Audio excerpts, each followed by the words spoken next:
Installe-toi, tu es chez toi ici, il n'y a aucun souci. Voilà, c'est ce qu'il fallait faire. Alors, comment ça s'est bien passé le voyage? Oh bah très bien, oui. Paris, 2 heures, c'est bon. Ah, t'étais de Paris? Ouais. D'accord, t'es de Paris. Donc, C'était nickel. royal.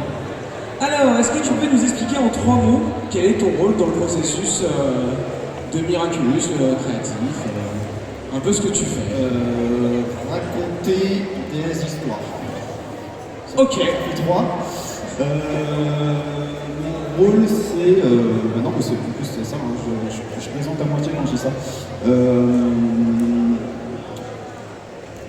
Je veux dire qu'il commence quand l'équipe d'écriture me confie un script et il se termine quand j'ai livré ce qu'on appelle le PAD. Le PAD, c'est pour prêt à diffuser. D'accord. Aux chaînes de télé dans le monde. Alors moi après je m'occupe anglais, français, ouais. Le reste après ça se... C'est sur combien de pays d'ailleurs? Je me posais la question. Je sais même pas, c'est vraiment dans le monde entier. Ouais. Ouais. Parce que j'ai vu que ça c'est impressionnant, je crois que c'est 82 pays. Ouais. Il y a toutes les langues, enfin, italien, allemand, anglais, français, japonais, coréen. Mais après il y a aussi... Enfin, il y a vraiment tout le monde. En doublage, en tout cas, il y a quasiment tout le monde. D'accord. Et comment tu expliques, enfin, c'est un peu votre bébé, mais comment tu expliques que ça ait pris une ampleur comme ça Alors, parce que je suis trop bon. J'en parlais tout à l'heure en dédicace, ou même à midi. En audiovisuel, même hors Miraculous, qu'est-ce qui fait le succès d'une série par rapport à une autre? Il y a toujours une part de voilà. Moi, je compare ça à la mayonnaise, en fait. C'est-à-dire, on a beau avoir des ingrédients, bah, elle monte ou elle monte pas, en fait. Et donc, c'est le bon timing, les bons ingrédients au bon moment. Enfin, voilà, il y a tellement de choses différentes qui font que ça fonctionne. Je crois que le premier moment, je me souviens, où on a senti avec Thomas que quand même il y avait un truc différent de ce qu'on faisait d'habitude, c'est quand il y a eu le tout premier trailer en 2D de la Toei, qui n'était même pas un trailer en fait, d'ailleurs c'était un teaser, c'était une commande pour voir qu'est-ce que ça pourrait donner si c'est la Toei qui fabriquait en Miraculous, un peu en style japonais. Et ça a créé une vague instantanée de fanart, on en avait partout sur les murs, alors qu'on n'était même pas en pré-production. C'est-à-dire que le projet était en développement encore. Et là, on a dit quand même... Enfin, on était hyper contents de voir que ça plaisait. Et en même temps, un peu déboussolé, quoi. Parce que, ouais, effectivement, on savait même pas encore où ça allait. Et déjà, il y avait une attente de fou. De fou, ouais. Et en plus, il y avait un truc un peu instantané. Parce que, en animation, on a l'habitude de travailler et d'avoir le résultat du travail 2 ans après. Et là, on était pour une première fois, on était dans le même espace-temps entre le public et la fabrication. Ça, c'est un autre truc qui a beaucoup joué aussi, je pense. D'accord. Et comment vous êtes à peu près combien dans l'équipe Alors, c'est difficile à dire parce qu'en fait, du coup, entre la saison 1 et aujourd'hui, toutes les équipes ont changé. D'accord. Il y a eu beaucoup de mouvements. En saison 1, on était encore, on travaillait essentiellement pour Zach, Jérémy Zach, qui est donc le producteur originel du show. À cette époque-là, on s'occupait exclusivement de la pré-production et de la création. Un peu comme un commanditaire, c'est-à-dire qu'on va raconter ça, les personnages c'est ça, les BG c'est ça, enfin les BG pardon, les décors. Les décors. Et après, c'est devenu un petit peu plus industriel. Il a fallu trouver plus d'épisodes pour la demande, pour répondre à la demande. Donc, on a fait venir d'autres studios pour fabriquer. Après, voilà, il y a un processus industriel qui fait que du coup, les équipes ont changé, même sur place. Voilà. Mais sinon, on est dans un truc à peu près équivalent à n'importe quelle production en France. C'est-à-dire que Il y a une équipe d'écriture, donc là pour le coup, elle est à peu près fixée à 5 personnes fixes. De temps en temps, il y a des satellites qui viennent ou qui apportent quelque chose, mais majoritairement, il y a un cœur qui est à peu près de 5 personnes.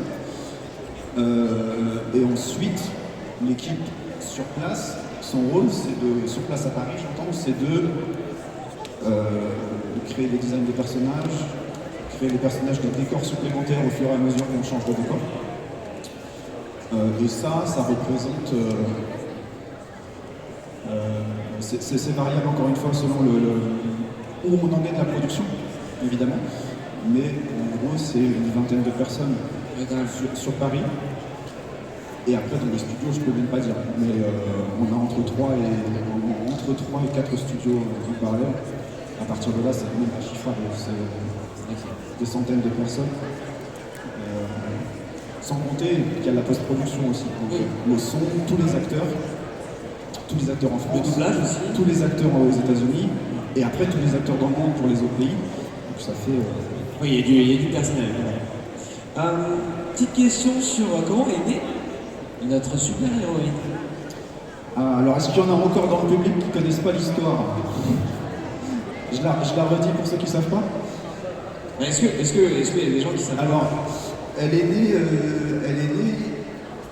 Donc, Thomas, à l'époque, travaillait dans un autre studio sur un autre projet qui s'appelait Atom.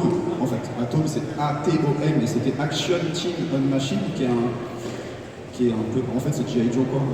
C'est une des versions de G.I. Joe, c'est une des sous-branches de G.I. Joe. Et il était déjà chef storyboard à cette époque-là. Et arrive le matin une amie à nous qui avait un t-shirt de Coccinelle. Et il faut savoir que dans les studios, on dessine tous toute la journée, et donc quand on a besoin de décompresser, on dessine. Parce que pourquoi pas. Mais sauf qu'au lieu de dessiner pour le travail, on dessine pour le plaisir. Donc, comme c'est notre moyen de langage, plutôt que de faire une blague avec le collègue ou quoi, on va dessiner le collègue. On fait il a fait une citation par exemple, on va noter sa citation, on va la sortir du contexte parce que c'est rigolo, et puis on va la mettre en post-it quelque part. Et donc Thomas, quand il a vu débarquer cette amie avec son t-shirt de Coccinelle, il l'a dessiné en caricaturant un peu ce qu'elle était au moment, et du coup en faisant une super-héroïne Coccinelle. Et puis c'est en faisant ce premier post-it complètement random, que quand même il l'a regardé avec un peu de recul et s'est fait purée, mais c'est quand même. Ça rend bien quand même ce truc, c'est cool. Et il faut savoir que Thomas et moi on est hyper fans de Japanese, mais Thomas est aussi très très fan de comics américains. Il est vraiment à cheval entre les deux cultures. Et donc non seulement ça lui a plu, mais en plus de ça, il connaît tous les super-héros américains. Il est allé fouiller, et puis quelques mois plus tard, il s'est fait, mais en fait, il n'y a pas de super-héroïne Coccinelle. Il y avait tout, il y avait Scarabée, il y avait tout ce qu'on veut, tous les insectes possibles et imaginables, mais il n'y avait pas de Coccinelle. Et donc là, il s'est dit, quand même, je tiens un truc. Et puis il a continué de développer le projet. Et il l'a présenté donc à Jérémy Zag à l'époque, et puis c'est après. Et après c'est devenu, voilà, exactement. Après c'est devenu ce que c'est devenu, mais ça a mis beaucoup de temps.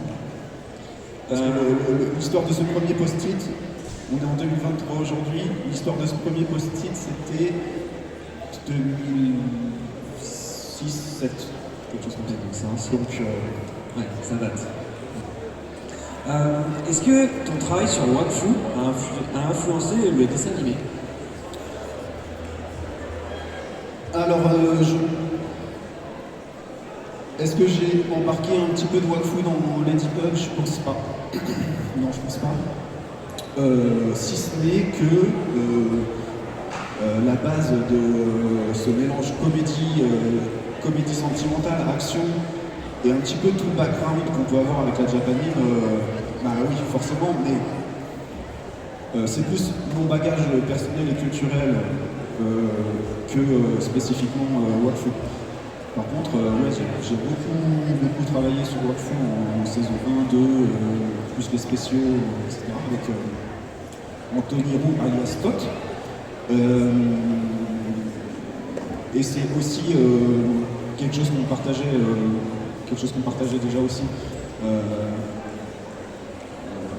Xa, c'est donc Xavier Houssin, c'est le designer, celui qui a un petit peu mis la patte de Wakfu chez Ankama.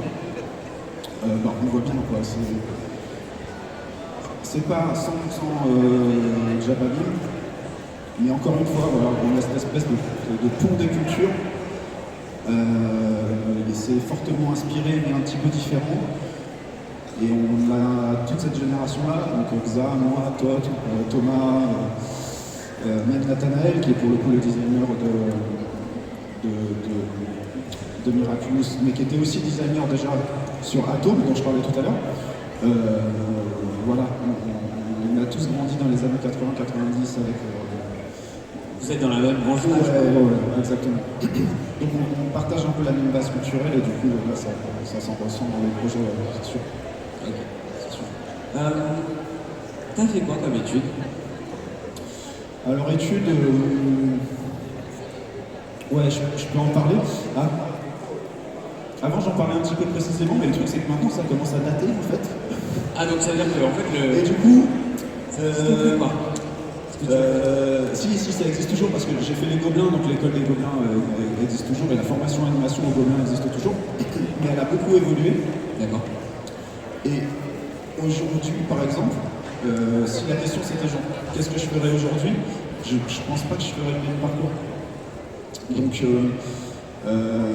parce qu'il est plus simple, il est plus compliqué, il est plus long, il est moins... Alors, il est beaucoup plus long, il fait 5 ans maintenant, ce qui est d'ailleurs un problème pour l'équipe là-bas, parce qu'en fait, ils ont besoin de trouver des gens très talentueux, donc ils ont un peu de bagage, mais il faut les faire tenir 5 ans dans une école, alors qu'en fait, ils veulent partir plus vite, donc voilà, c'est un petit peu compliqué. Et puis, dans l'animation, là, en plus, je fais suite, il y avait un petit peu la même question avec Camelot, là, juste avant, sur la formation des acteurs et tout. C'est un petit peu pareil, c'est-à-dire que ouais, il faut faire une formation, c'est certain, c'est beaucoup mieux de faire une formation. Et en même temps, laquelle et comment on y accède, il n'y a pas deux personnes qui vont donner la même histoire. Donc, moi, la mienne, c'est que j'ai su très tard ce que je voulais faire. Donc, je suis resté dans un process très généraliste pendant longtemps. Donc, j'ai eu un bac S, et après, je suis allé à la fac en informatique, enfin maths et informatique. Ouais. Et c'est sur les bancs de la fac, en amphithéâtre de maths, où je me suis dit, est-ce que c'est vraiment ce que j'ai envie de faire? Et donc j'ai commencé à me préparer pour les Gobelins aux alentours de entre 18 et 20 ans. Quoi. Donc très tard par rapport à des gens qui savent, je sais pas moi, des 12 ou 13 ans que en fait c'est ça qu'ils ont envie de faire et qui suivent des formations dès 16 ans. Donc j'ai quand même réussi à faire le cursus des Gobelins, mais je suis passé par la fac d'art plastique. Finalement c'était pas non plus le bon truc, je suis retourné en prépa. J'ai fait les Gobelins et voilà, mon parcours n'a vraiment... ça n'a aucun sens. D'ailleurs, ça a tellement aucun sens qu'en fait j'ai professionnellement travaillé dans l'animation en couleur BG, enfin couleur de décor à l'époque, avant de faire les Gobelins. Donc j'ai travaillé en fait professionnellement pendant 1 an et demi et j'ai fait les Gobelins après. Avant même de la commencer. Avant de la commencer. Les Gobelins, moi quand je l'ai fait, c'était la première promo qui faisait 3 ans au lieu de 2 ans de formation. Et en fait, j'avais 1 an et demi de studio d'animation avant. Oui, donc j'étais dans le starting block, oui, carrément. Donc mon parcours est complètement éclaté. C'était... voilà. C'est juste que je savais que c'est là-dedans que je voulais aller. Et que j'y arriverais par tous les moyens.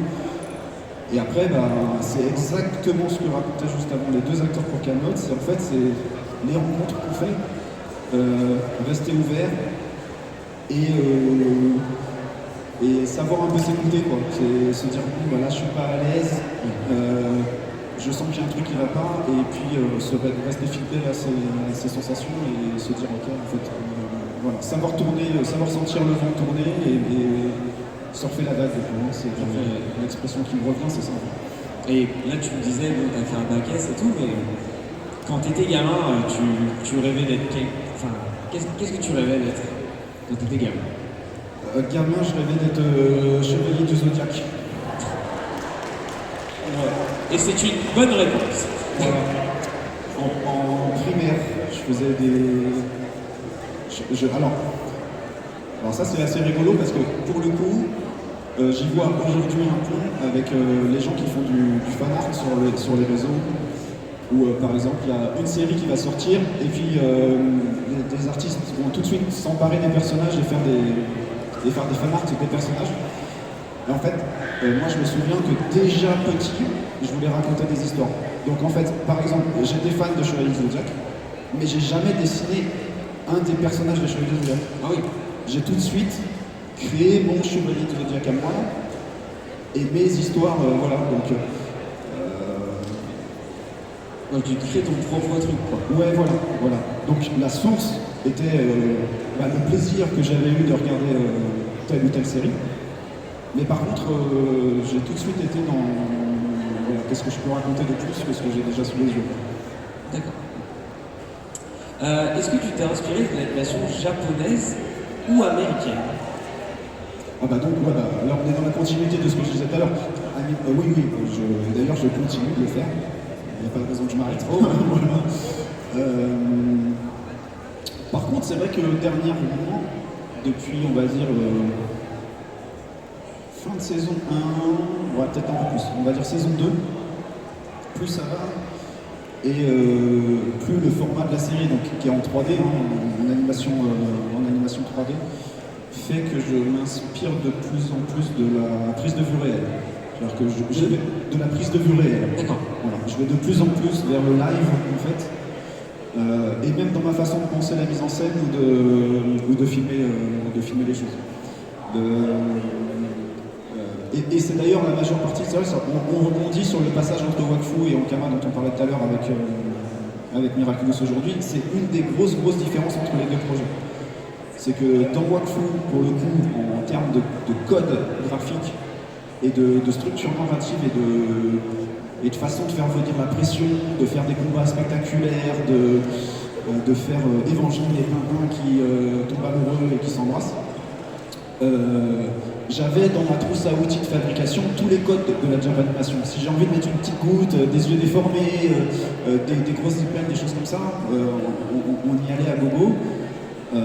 Et on avait un dessin qui était en flash, mais quand même travaillé de manière traditionnelle, donc avec une ligne, des appâts de couleurs à l'intérieur.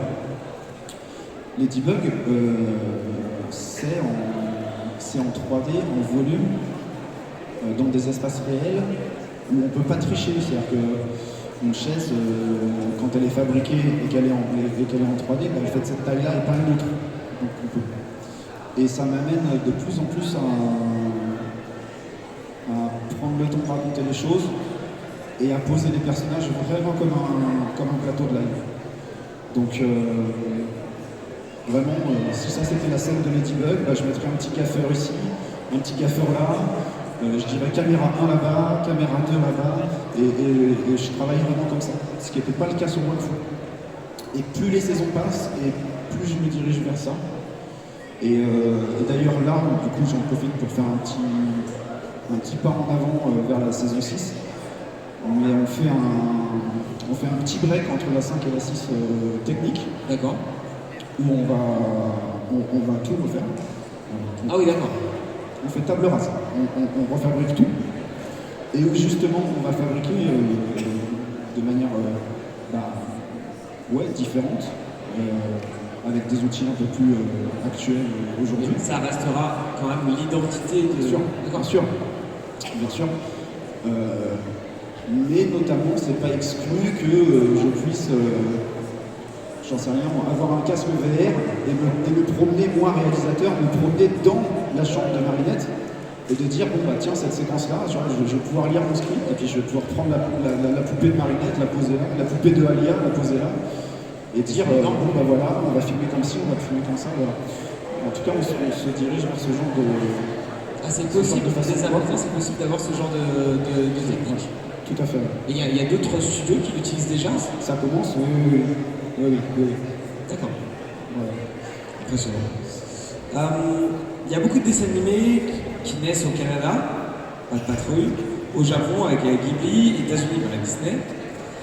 Pourquoi on a si peu de productions comme la tienne en France? Est-ce que tu as une idée pourquoi ça l'est? Il y a des difficultés en fait en France d'avoir ce genre de non, mais alors en plus, je pense que c'est un. Je pense que c'est un biais. Je pense que c'est un biais, ça. En vérité, en France, on est quasiment le plus gros producteur d'animation au monde, en fait. Ah ouais? Ouais.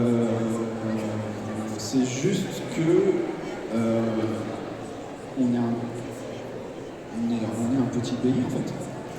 Et quand on fabrique pour les chaînes encore aujourd'hui, pour l'instant. Ça commence à switcher avec les plateformes Netflix et Amazon, mais pour l'instant, on est encore en train de fabriquer pour des chaînes de télé. Et c'est pas la même chose de monter un projet, un budget et toute une industrie pour TF1 et pour juste le peuple français que pour le monde entier.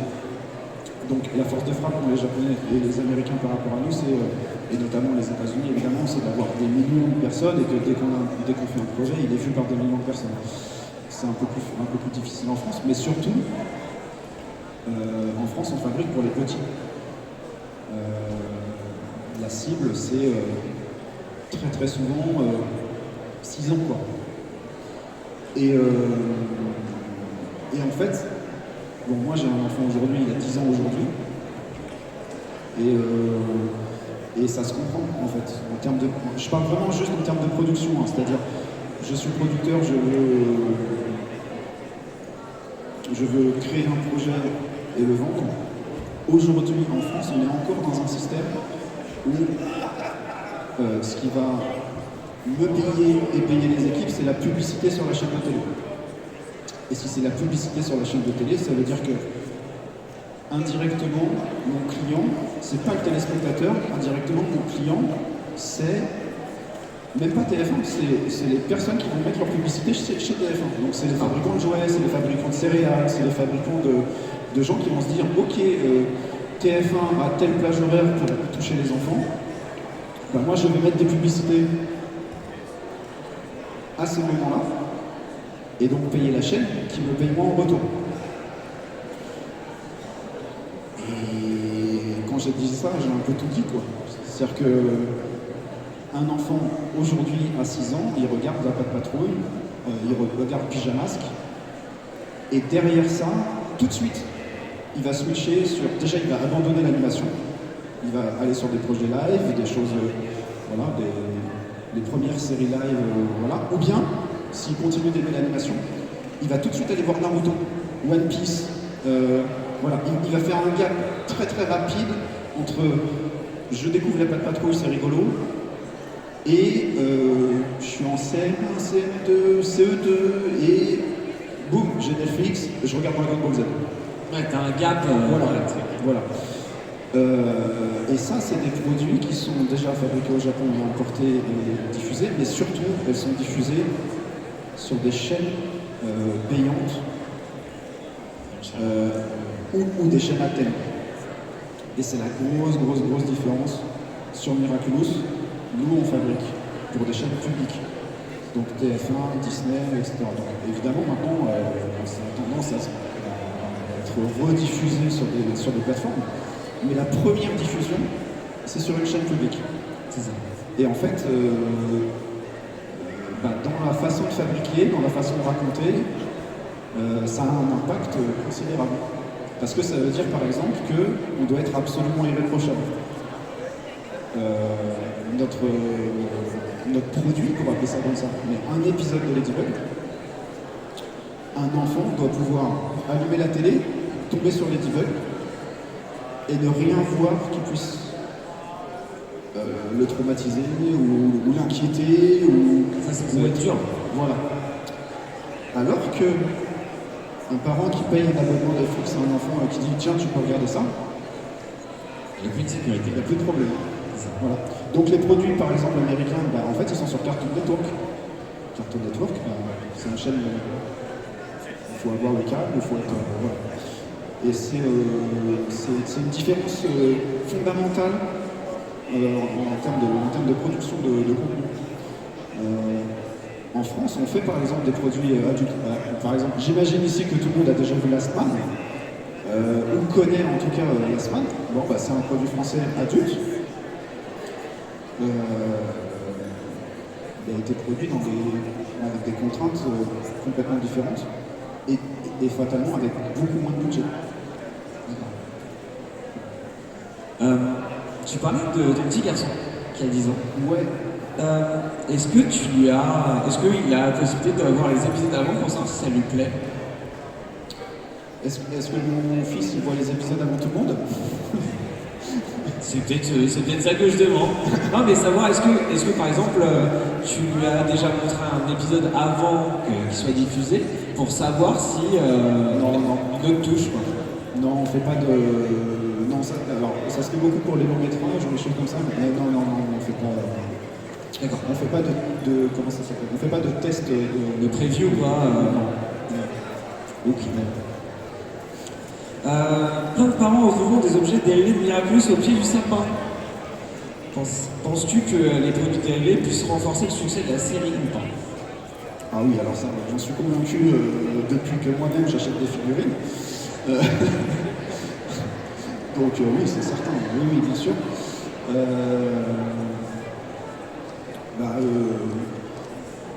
On a eu un peu le même genre de parcours chez Ankama, parce qu'Ankama c'est pareil, ils ont tout de suite essayé de fabriquer eux-mêmes leurs goodies, parce que, encore une fois, Todd, c'est pas un hasard. Todd, lui aussi, est fan de produits dérivés, et il s'achète lui-même des figurines, donc je fais ma série, je veux mes figurines, évidemment, allons-y. Mais c'est une industrie qui est très très compliquée pour fabriquer des choses de qualité qui tiennent le choc, etc. C'est vraiment un métier à part entière. Ça s'improvise pas en fait, c'est ça que je veux dire. Et donc il faut passer par une phase d'apprentissage, je pense que c'est. Et là, ça commence à bien progresser. Là, je peux pas trop en parler évidemment, mais pour le coup, moi j'ai vu en interne chez Zag là, plein de prototypes et de projets à venir sur le merchandising Miraculous, et ça commence vraiment à être... on est en train de fabriquer tous les Miraculous par exemple,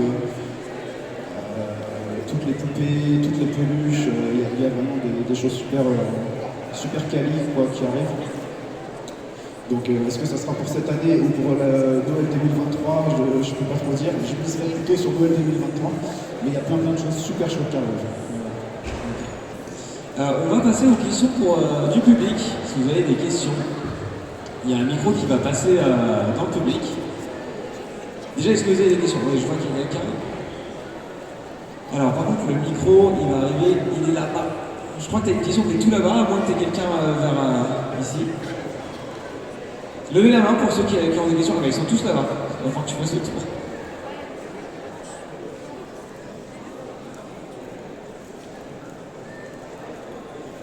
Ils sont tous devant en plus. Ici. Putain, ils mettent carrément avec leur portable ici, venez.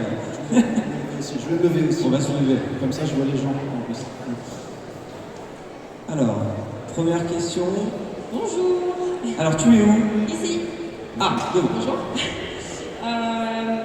En fait, ma question c'était quelle est la source d'inspiration, enfin, qu'est-ce qui vous inspire le plus quand vous créez les épisodes? Merci.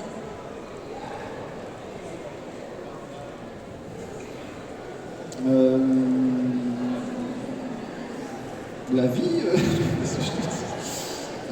l'équipe. Bon, l'équipe d'écriture et moi-même. Aujourd'hui, où on est le projet, on s'inspire plus de choses.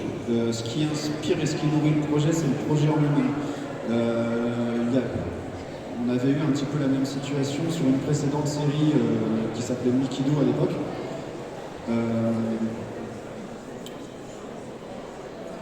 Là où on peut trouver des inspirations, c'est dans le concept, c'est-à-dire le fait que c'est une fille qui se transforme, donc forcément, voilà, on pense Sailor Moon, etc.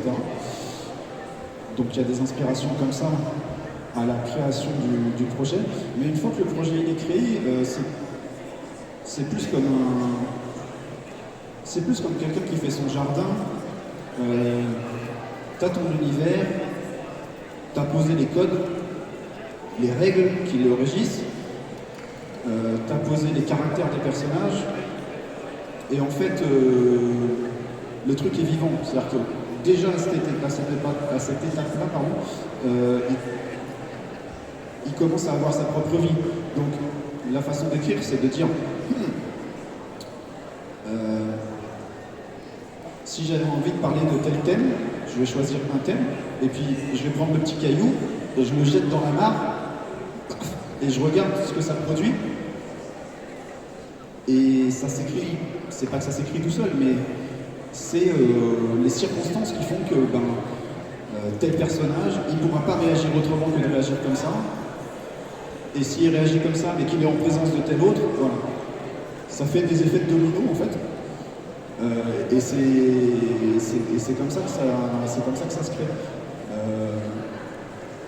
Moi en mise en scène, c'est la même chose. J'ai mes personnages, j'ai mon décor, j'ai la situation. Je ne vais pas inventer une nouvelle façon pour Marinette d'être Marinette. Marinette aujourd'hui, pour moi, elle existe. Voilà. Donc je peux la mettre en valeur, mais je ne peux pas vraiment complètement la changer. Et donc ce qui nous inspire, c'est pas vraiment qu'on a des inspirations, c'est qu'on a des thèmes qu'on aimerait aborder, ou des sujets qu'on voudrait traiter. Et où on se dit, tiens, ce serait intéressant de parler de tel thème ou de tel sujet avec tel personnage. Donc c'est plutôt comme ça que ça se crée que d'inspiration culturelle. C'est des envies d'histoire et des envies de thème. Comme n'importe quoi. Les violences policières pour Chili, par exemple. Alors, une autre question. Bonjour, Alors, où es-tu? je suis là, debout. Ah, là. Est-ce qu'on aurait droit potentiellement à une date pour la sortie du film?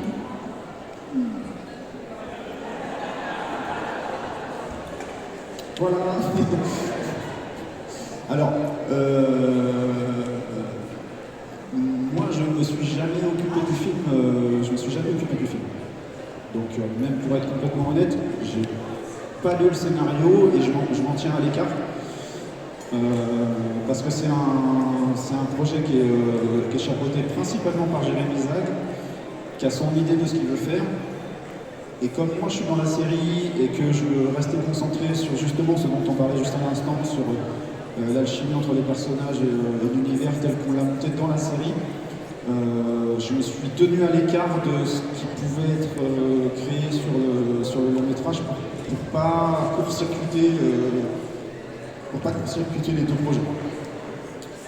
Alors, parce qu'on est tous un peu dans la création, on est tous un peu des éponges, donc je sais que si j'entends quelque chose sur le long métrage, rien que le fait de l'entendre, je vais me l'approprier et peut-être que inconsciemment je vais le ressortir d'une autre manière dans la série.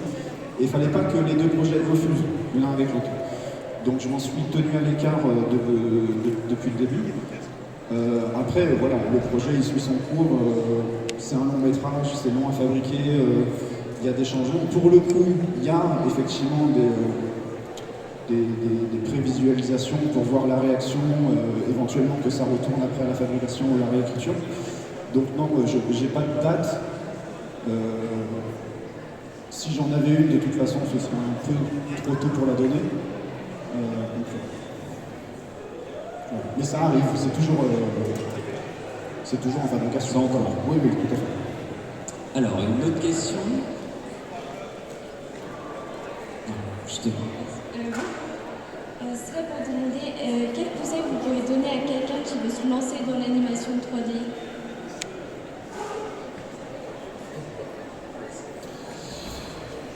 Alors, il y en a beaucoup. Bon, donc, on en parlait un petit peu tout à l'heure. Déjà, c'est effectivement trouver une formation. Aujourd'hui, il y en a plein. Il y en a même des online. Donc, on peut même le faire depuis son salon. Donc, ouais, déjà faire une formation.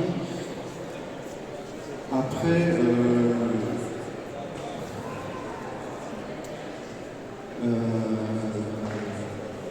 comment dire ça?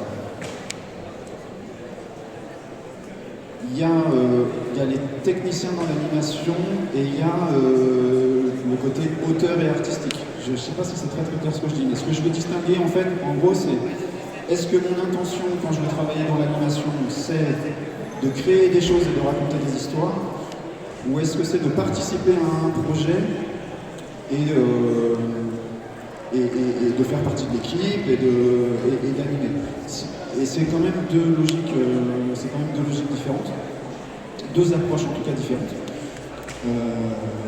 Mais après, il n'y a pas plus de règles que ça. C'est faire une bonne école, via les professeurs ou les rencontres, donc ça peut être des rencontres entre élèves, hein, ça peut être les rencontres entre élèves, les rencontres avec les professeurs ou les rencontres pendant des stages, pendant la formation. Commencer à se créer son réseau, commencer à connaître le nom des studios dans sa région ou en France ou à l'étranger, éventuellement viser un studio qui nous intéresse, voilà. Et après aller frapper à la porte, montrer son book, avoir son book sur ArtStation ou ce genre de plateforme-là, et puis bon courage en fait. Voilà. Il n'y a pas d'autre solution que celle-là. Et si peut-être un truc, et encore une fois ça fait miroir à ce que je disais tout à l'heure, mais savoir écouter, pas s'enfermer trop tôt dans quelque chose qui ne convient pas. C'est-à-dire qu'en formation, il faut être le plus large possible, il faut toucher à tout. Mais particulièrement dans les métiers techniques, on peut très très vite s'enfermer dans un secteur qui en fait ne nous intéresse pas. Et une fois qu'on est lié à ça, c'est compliqué d'en sortir. C'est compliqué d'en sortir. Donc il vaut mieux, c'est pas tellement de rester prudent, parce qu'il faut savoir saisir sa chance, et des fois c'est « Bonjour, t'es disponible ?» Oui. Et si t'avais dit non 2 minutes après, c'était terminé. Donc c'est ça dont je parlais tout à l'heure quand je disais qu'il faut savoir surfer. On est en plein dedans. Faut pas s'enfermer, en même temps faut tenter des choses, faut être ouvert, en même temps faire attention. Voilà, en tout cas, être le plus large possible, et quand on choisit d'aller dans un studio et de commencer à travailler dans un studio, essayer de ne pas trop s'enfermer tout de suite dans un secteur trop précis. Parce que il n'y a pas de fin en fait à se former. C'est pas je me forme et une fois que je suis formé je travaille. C'est je me forme, ma formation se transforme en travail et je continue de me former toute ma vie. Enfin, moi je continue d'apprendre des choses. J'ai eu mes premiers cours sur Unreal la semaine dernière. Voilà. Ouais. Donc c'est sans cesse. Faut toujours se nourrir, faut toujours continuer de regarder des choses, il faut avoir la même curiosité tout le temps. Ça s'arrête jamais en fait. Il n'y a pas d'étape. C'est continu. La vie est une formation. Voilà. Particulièrement dans ces métiers-là. Parce que moi, quand je ne peux pas rester sur un acquis et rester sur un... Moi, quand j'ai commencé à me former, par exemple, le logiciel c'était Lightwave. Pour ceux qui l'ont connu, tu vois. C'était Lightwave, après c'est devenu 3ds 4, 3ds Max, ensuite il y a eu Maya. Voilà quoi, donc, et c'est vraiment en plus des façons ou des logiques de pensée différentes d'un soft à l'autre. Donc,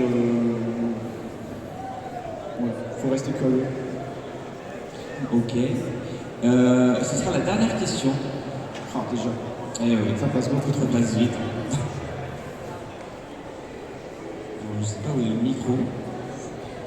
Ah, là, juste ici. Bonjour. Oui, bonjour. Comment Chaleur a été créé?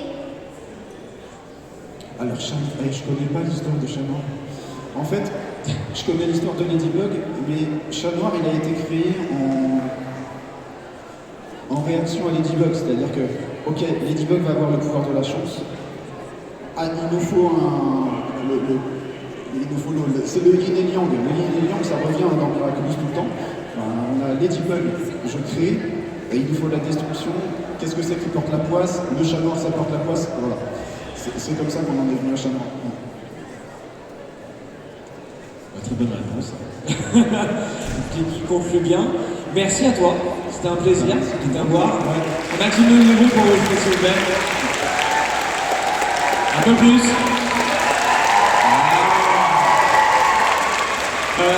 Est-ce que tu fais des dédicaces bon là ça va se finir, mais demain, est-ce qu'on peut se retrouver? Alors, je suis en dédicace demain et je sais plus, c'est midi 45 encore. Peut-être. Enfin, il y a deux séances, demain en début d'après-midi et en milieu d'après-midi, donc je dédicace toute l'après-midi. Ok. Voilà. Bah écoute, merci à toi. Encore de bruit pour lui s'il vous plaît. Merci. Merci à toi. On n'a pas fini pour ces Art to Play, pour ce premier jour de l'Art to Play 2022. Je vais aller les voir. Nous allons avoir Tokyo Dojo et Days qui sont présents ici